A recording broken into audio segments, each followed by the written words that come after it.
I heard this story from Oleg during basic training. We'd met at the processing station, both draftees, both from the same part of the country. We ended up in the same unit, the same barracks. On the bus ride to the base, killing time swapping stories about our last weeks of civilian life, he told me something that stuck with me. I would have forgotten it eventually, but about 2 months into training, a horse kicked him in the head during stable duty, caught him square in the forehead. He was airlifted to a regional hospital and discharged not long after. Whether he survived, I never found out. This is the story he told me. Oleg had been spending the summer at his grandmother's place in the country, a small farming village on a tributary of a wide river, the kind of place where there wasn't much to do. He'd never been a serious fisherman before, but with no other way to fill the hours, he got into it. Over the course of a month, he'd explored every stretch of bank along the creek that ran nearby. The fishing was decent, but he was restless for something new. One evening, his grandmother let something slip. About 20 miles out, in the opposite direction from town, there was a lake. Carp so thick you could practically scoop them out by hand, she said. Local men used to make overnight trips out there. Then people started not coming back. Someone would drown. Someone would simply disappear.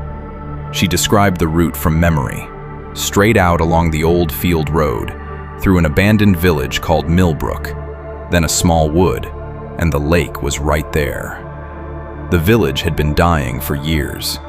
The creek that once ran through it had dried up, and without water, the people had left one by one. Nobody from the area went out that way anymore. Too far, she said, and people were superstitious. But Oleg was a city kid, nothing to be afraid of. He planned to leave at dawn. A late morning thunderstorm changed that, and by the time it cleared, it was already past noon. The sky came out blue and brilliant, birds singing, not a cloud anywhere. Oleg strapped his fishing rods to his grandfather's old bicycle and set off, his grandmother calling after him to be back before dark. The road wound through fields of wheat and rye, wide enough for a truck, unpaved, uneven.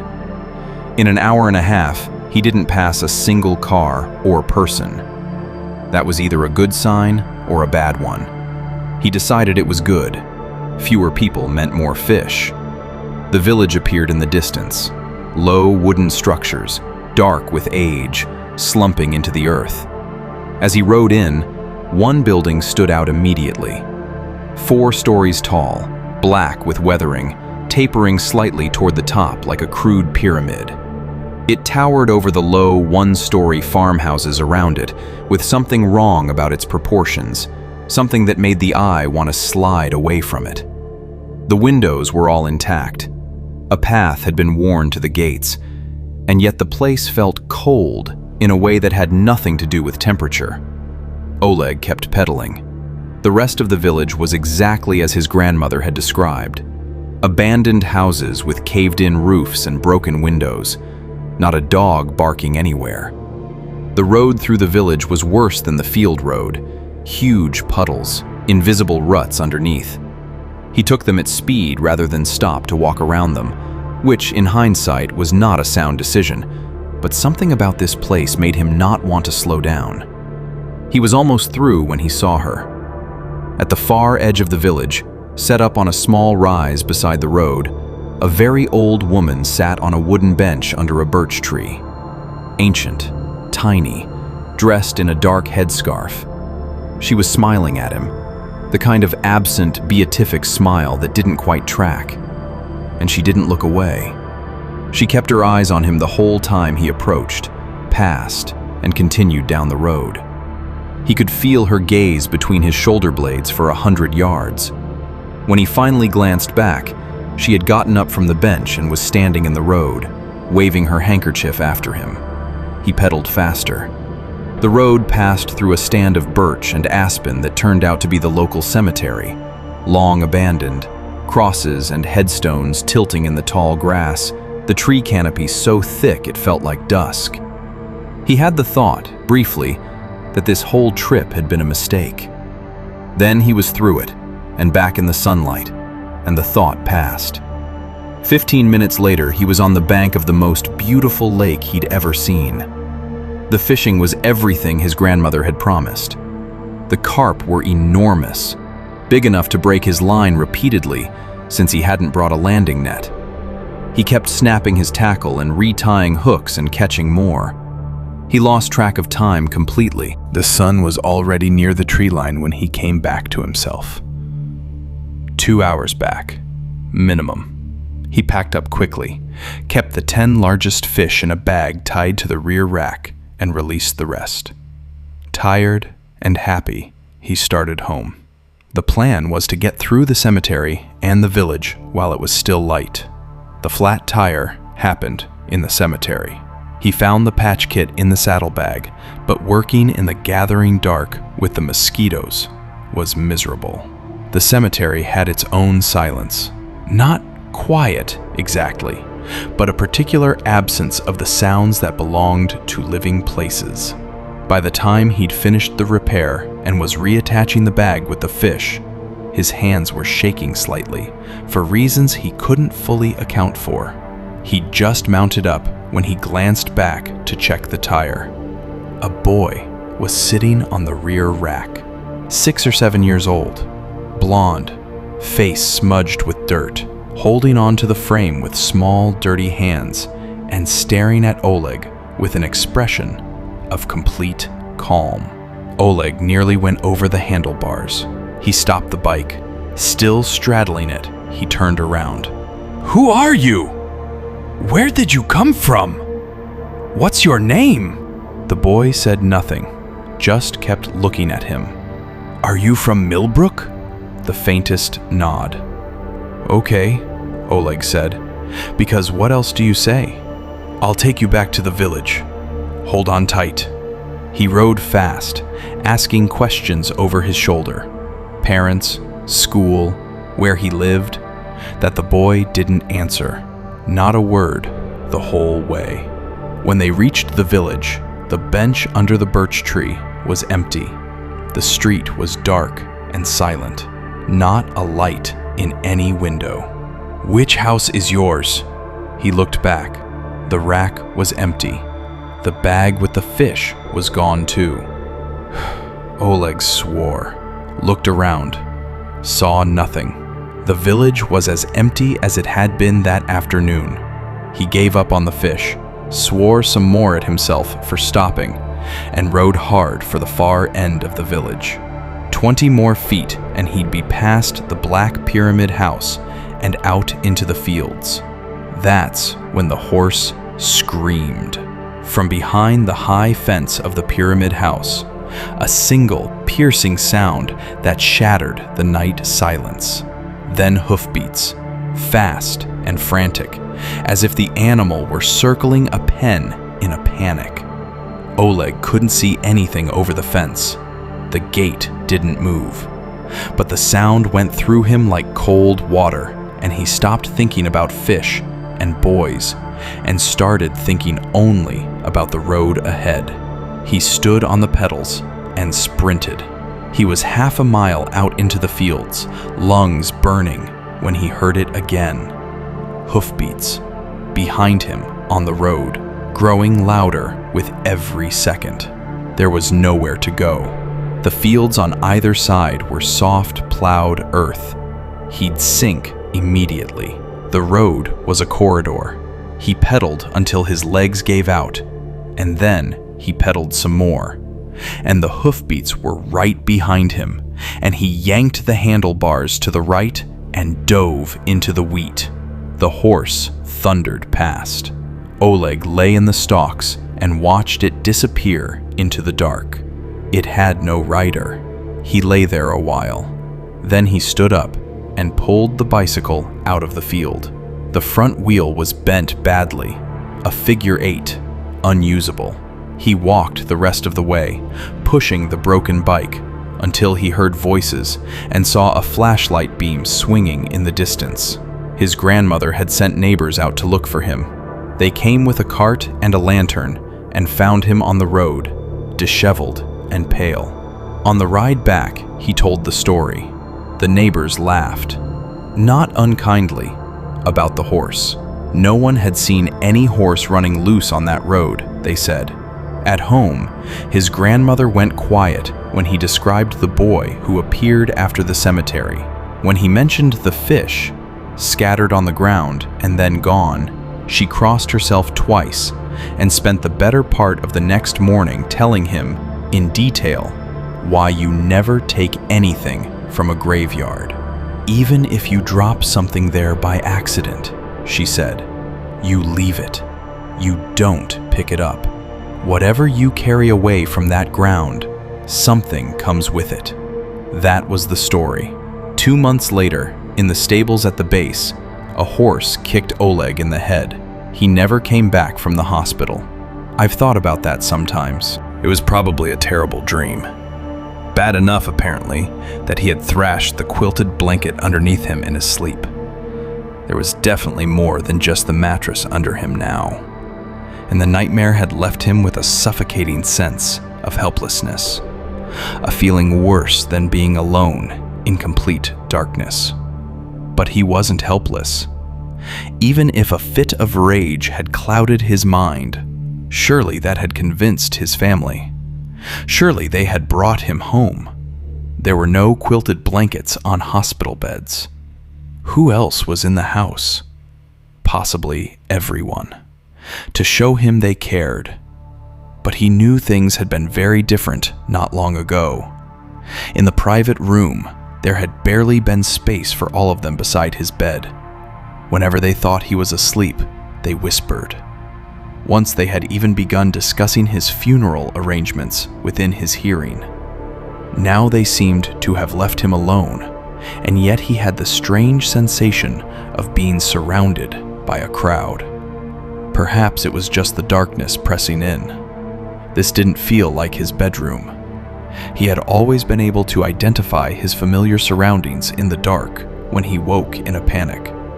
He thought that someone, probably his daughter Simone or his son Daniel, had taken away his light in retaliation for spending too much of their inheritance on the private room.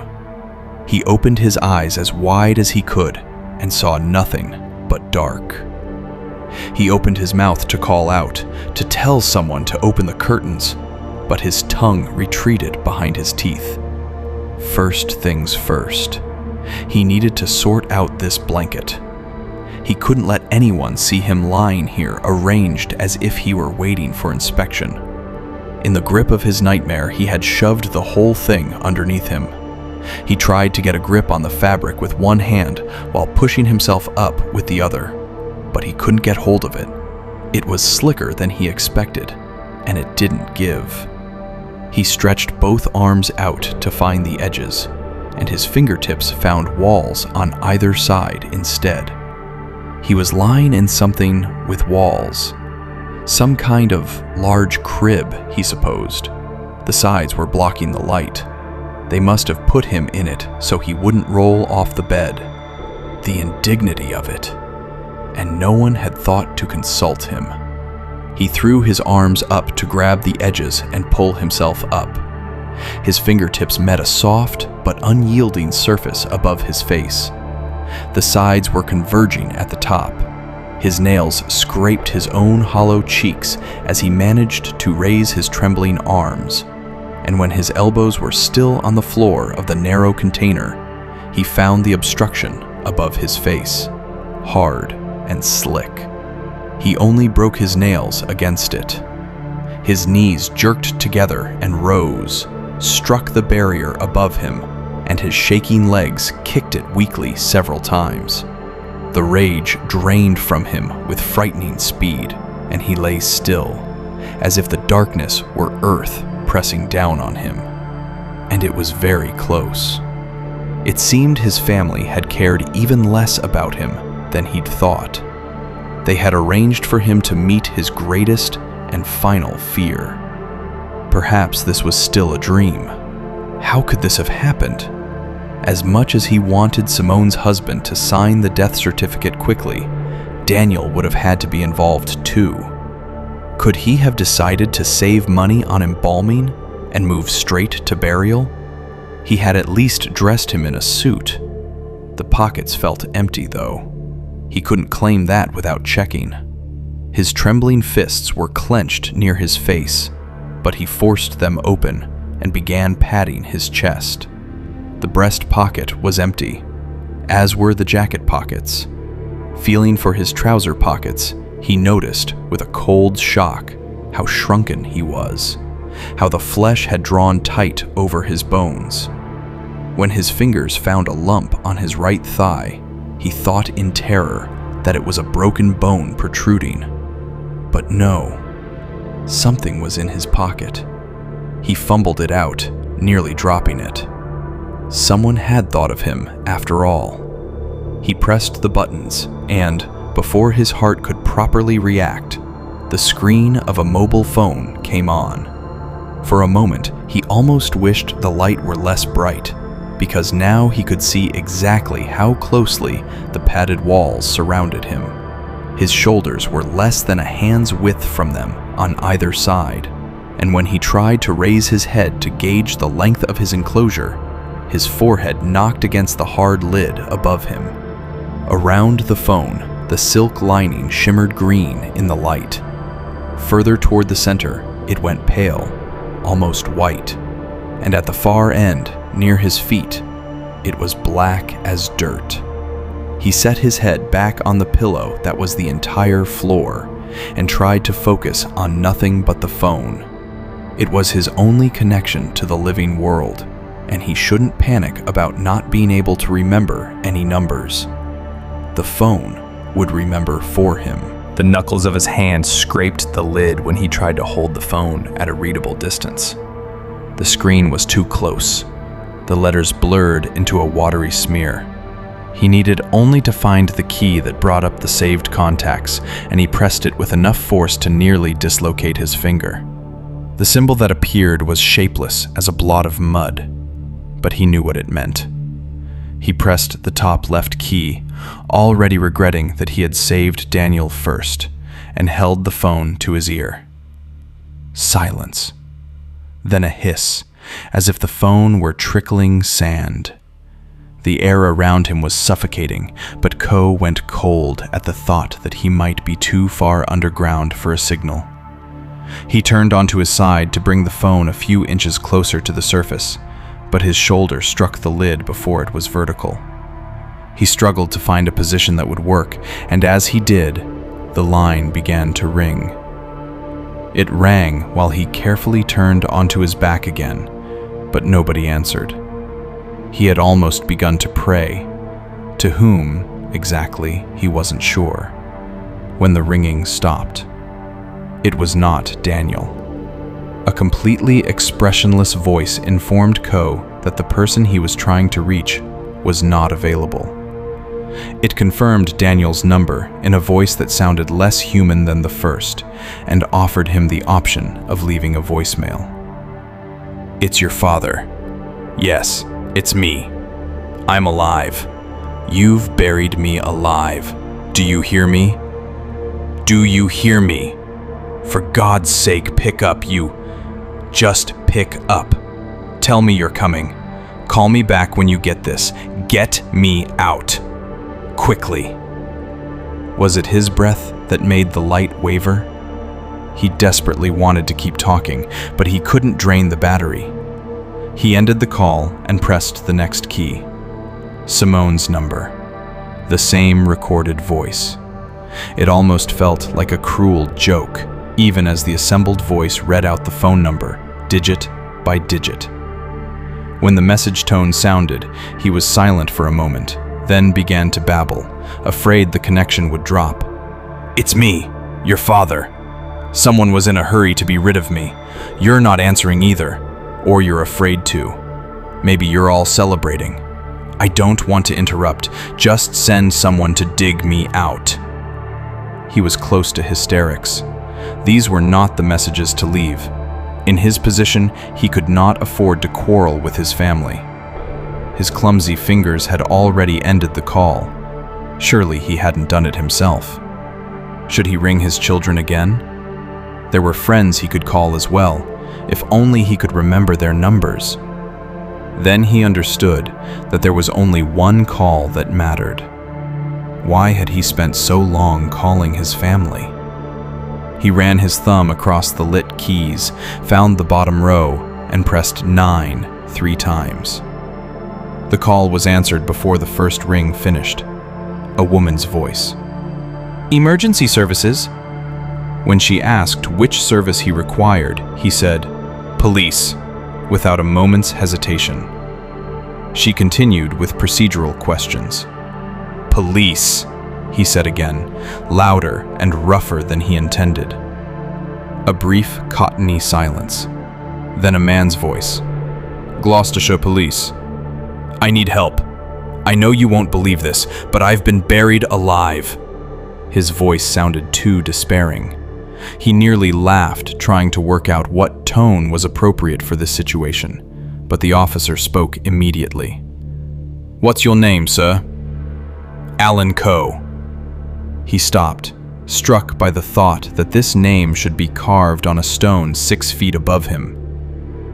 "And where are you calling from?" The question sharpened the greenish glow of the padded walls and lid around him. The officer wanted his phone number? "Mercy Hill," he answered. "I didn't catch that, sir." Was the battery dying already? "Mercy Hill," he shouted, loudly enough that the dim light seemed to flicker. "Where exactly on Mercy Hill?" Each question made his location more specific and more terrible to state aloud. "In front of the church." He forced himself to say it. "8th row. No, 9th, I think. On the left side of the path." Silence. The officer entering it into a computer, perhaps, or writing it down. "How long until someone comes?" Something stronger than curiosity made his voice unsteady. "I don't know how much air is left. Not much, I'd imagine." "You're claiming you've been buried alive at a cemetery?" The officer was speaking loudly because the signal was poor. "Yes," Coe said, equally loudly. "That is what I'm claiming." "I suggest you put the phone down, sir." "But you haven't told me how soon you'll come." "Let's hope we don't have time to. We get enough Halloween pranks as it is." In one moment, whatever was left of Coe's strength left him. His breath caught in a way that was frighteningly similar to suffocation, and he managed to say, "You think this is a prank?" "I'd call it something else. I advise you to stop. And I'd drop that voice you're doing." "I'm not doing a voice. Can't you hear that I'm completely serious? You're making me use up the air. Let me speak to your supervisor." "I'm warning you, sir. We can trace this call." "Then trace it. Come and get me. Get me out." His voice broke into something that came out flat and hollow, as if he were talking to himself. The line went dead. Or the officer had hung up. Had he given them enough to find him? Should he turn off the phone to save the battery? But if the phone was off, could they still trace his location? The thought of lying in complete darkness again, not knowing whether help was coming, seemed to push the walls and lid another inch closer. He pressed the redial button, and the green glow seemed to lower the ceiling again as he lifted the phone to his ear. The female operator answered immediately. "Police, please," he said before she finished her first word. "Transfer me to the police." A moment of broken hissing, then a different woman's voice. "Gloucestershire Police?" For a fraction of a second, he thought it was the operator again. But surely, a policewoman would be more sympathetic than her colleague. "This is Alan Coe again," he said, with all the calm he could produce. "I give you my word, this is not a prank. They buried me because they thought I was dead. I've already called you once, and no one told me what to expect. Can I hope that someone has been dispatched?" How much air had that used? He held his breath as if that could compensate, and seemed to feel the walls swell inward, and heard the policewoman's muffled voice. "It's him again. Now I see what you meant about his voice." "What's wrong with my voice?" Ko said through his teeth. Then, louder, "What is wrong with my voice?" "I don't know what age you're trying to sound, but people don't reach it." "Listen, you may be young enough to be my daughter, so do what you're asked. I am old enough that they decided I was dead." "And buried you." "That's what I've been trying to tell your colleague."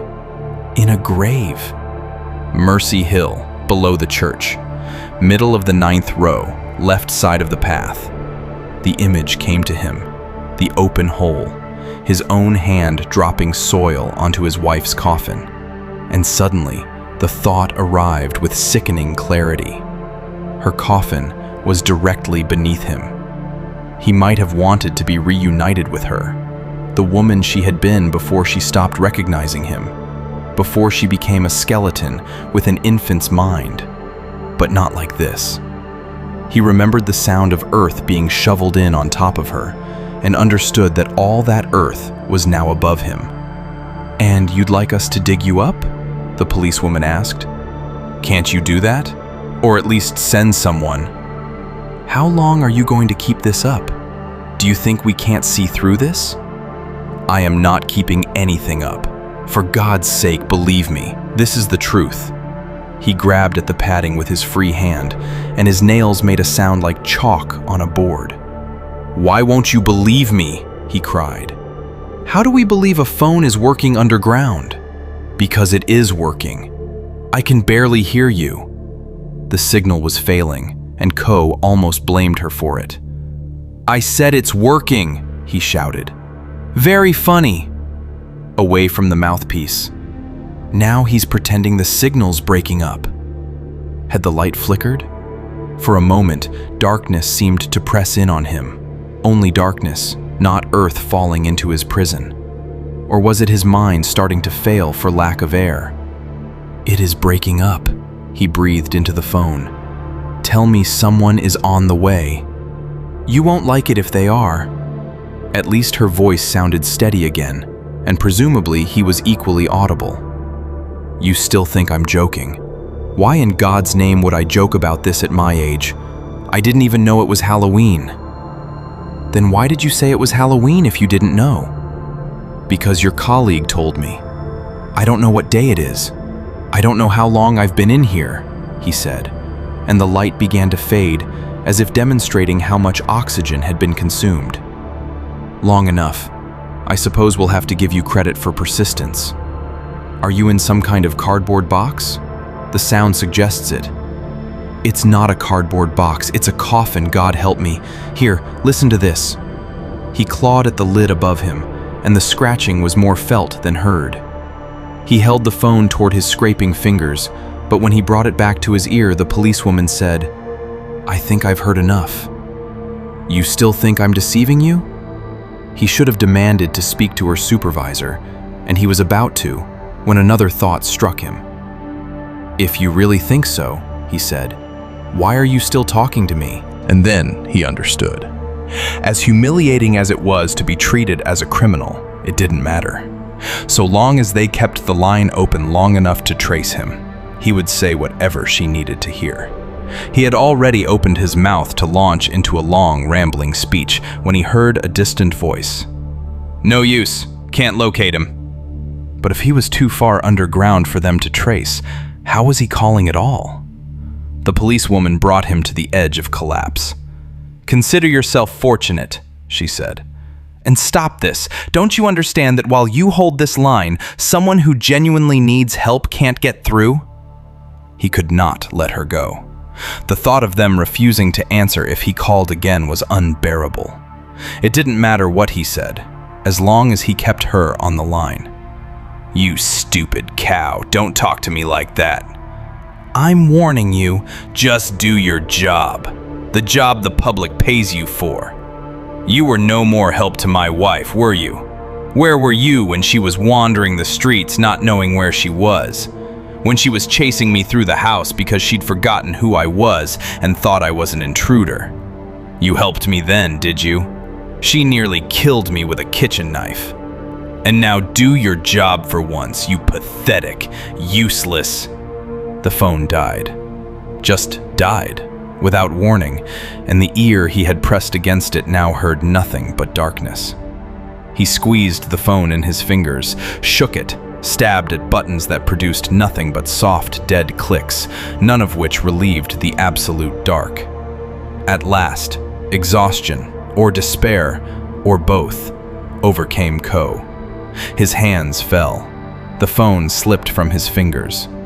Perhaps it was the lack of air, but he found himself thinking that soon he would come to terms with his situation. Closing his eyes brought sleep closer. After all, it was quite comfortable lying here. He almost felt he was in bed. But was it only his imagination? Had he really woken in a coffin and made those calls? Or had he somehow dragged the blanket underneath him in his sleep, as he had with the quilt, which is where this whole nightmare had started? While he was persuading himself of this, something heavy and vibrating crawled onto his hand. He jerked in fright and struck his head on the hard wall behind him. The thing was not only vibrating, it was emitting a faint greenish glow. It was the phone, which had gathered enough charge for one vibrating ring. He grabbed it and raised it. The ghostly light seemed to press the coffin walls closer. He jammed the answer button and held the phone to his ear. "Hello," he said, his heart barely beating. "I'm coming." It didn't sound like a voice. It sounded the way the automated system had read out the phone numbers. Almost that mechanical. The sounds produced nearly that separately. Surely just the connection. Before he could say anything, the darkness came down on him again, and now the thing he held to his ear was a dead piece of plastic. But there was a sound. Muffled, but growing more distinct with every second. He prayed to himself, prayed it was what he needed it to be, and within moments, he was certain. Someone was digging toward him. "I'm here!" he cried, and immediately pressed his withered hand over his cracked lips. He couldn't waste air, especially not now, with so little left. They couldn't hear him anyway, surely. But why did he regret opening his mouth? Not breathing, he listened to the movement in the earth. How had they reached him so quickly from wherever they had started? The sound was very close now, coming nearer by the second. And in the absolute dark, he began to hit the phone keys frantically. Any sound, any voice from above would be better now than the voice that had called him. The digging was coming from below.